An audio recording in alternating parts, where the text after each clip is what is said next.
Patricia Rucker is a Republican member of the West Virginia Senate, representing the 16th district since January 11, 2017. She served as the chairwoman of the Senate Education Committee from 2019 to 2022. When Patricia Rucker was elected to the West Virginia Senate, the state, my state, had no school choice options in place. But she led the effort to change that reality, spearheading legislation that resulted in the nation's first Universal Education Saving Account ESA program. Congratulations.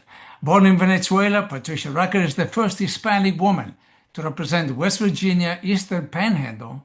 She immigrated to the United States with her parents at the age of 6 and became the U.S. citizen in 2004.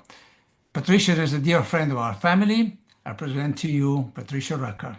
Please. Thank you, Pierangelo. That was very nice. And I'm very grateful to be invited to be part of this. Of course, I have spoken at a couple of your events in Virginia and love the work that you guys do. This last week has been, I don't know how to say it any better, just an unbelievable experience of gratitude and thankfulness that Venezuelans all over the world are thanking God, thanking Donald Trump, thanking the military forces from the United States of America. We have been praying for this for such a long time.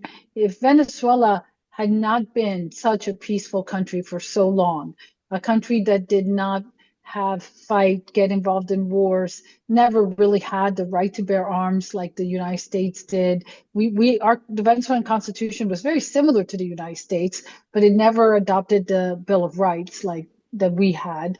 And just you had people who just had no history of really fighting. There was like no murders in Venezuela before Hugo Chavez. So just think of like peaceful people literally being held at hostage by thugs. Hugo Chavez and the Chavistas, who Maduro essentially was nominated by Chavez to replace him. There's not been a secure election since the first election that elected Hugo Chavez, none since then. And technically, they have ruled as tyrants. They have taken away freedoms. They have turned Venezuela into a communist nightmare, like all communist regimes turn into, murdered people who did not agree with what's going on. Or we have thousands of Venezuelans that just disappeared. Dissidents who participated in protests, and they just disappeared, and their families to this day have no idea what happened to them. So this is what Venezuelans have been held hostage. They've been murdered, they've been raped, they've had no rights. Everything has been taken from them. Their country has been, what do you call it? There's a word, I'm just escaping my mind right now, but Maduro and these narco traffickers have taken out of Venezuela our resources for their own profit and not for Venezuelans. So we've been praying and praying and praying. We needed someone with military force to get rid of this bully and this tyrant, because they have all the guns and we Venezuelans did not. And so very grateful to have this opportunity. And I do hope and pray that it's not going to end with Maduro, that he's like, you got to understand, the vice president is part and parcel of everything Maduro did.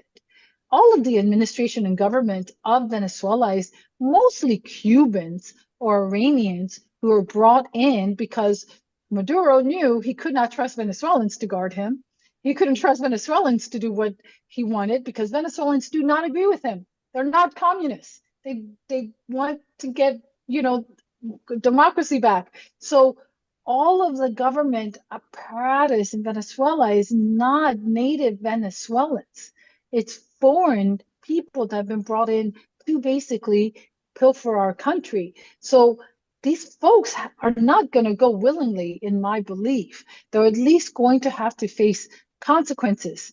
If they remain, there has to be some impetus for them to leave the cushy job they have now, where they get whatever they want. They're the only ones with guns, and no one can stop them. So getting rid of Maduro is wonderful. It's step one. It's definitely not the final step. If we can get secure elections in Venezuela, probably with oversight by America or international forces, Venezuelans are going to elect a democratic president, and we can clean up and run ourselves. But we have to get rid of these thugs who are not going to just willingly give up the cushiness of everything Maduro was letting them do. We have to get rid of these folks because they are never going to just willingly give up all that they've taken, all that they've stolen. So I'm happy to, of course, answer questions. And I do want this to be a, participation, discussion, Q&A. But I can tell you many, many, many Venezuelans are rejoicing and grateful and expectant and hopeful. And I certainly am one of those. I have not been in Venezuela since 2001 because it has not been safe to go visit my family there. But before that, I would go to Venezuela every other year for my entire life. From the time we came at 6 years of age, every other year we went to Venezuela for the summer. And that was what I had planned to do with my own children. Once I got married and decided to, remain in the United States, we were going to go back every other year so that our children would know the Venezuelan side of the family. But that became impossible after Chavez.